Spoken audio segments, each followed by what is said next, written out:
drops. This position gives you the most control of your bike, so it's perfect for descending or when riding in a nervous peloton.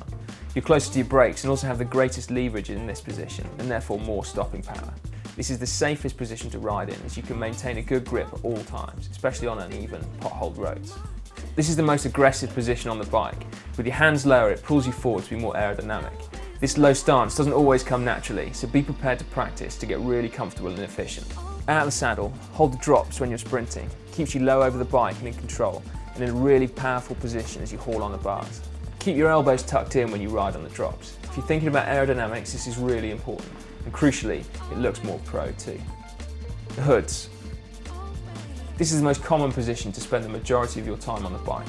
As a starting point, make sure your brake hoods are positioned correctly, at least horizontal to the ground, sometimes pointing slightly upwards, and never ever down. The hoods put you slightly more upright than the drops, which should make it more comfortable, but you can also brake and change gear from this position too. Do watch out though, as your hands can slip off on uneven roads.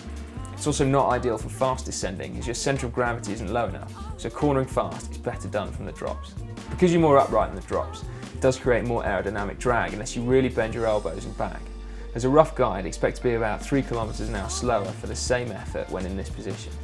You want to be holding the hoods when you're climbing out the saddle. This is a really strong position for climbing, and if you watch the pros, this is what they'll all be doing. The tops. Holding your bar on the tops is great for climbing long, steady climbs. It brings your body up, opening your diaphragm and also tilting your hips back, which makes it easier to recruit your glute muscles for powerful, efficient climbing. This upright position does make it the least aerodynamic one available, creating significantly more drag than both the drops and the hoods. You should really use this position only for climbing or riding slowly, because you're a long way from your brakes. Don't ride like this in a bunch as you won't be able to react in time, and it's a bit irresponsible. Never ever ride out of the saddle like this, simply because you look like an idiot. So, drops for descending, control and aerodynamics, hoods for all-day comfort and climbing out the saddle, and tops for efficient climbing in the saddle.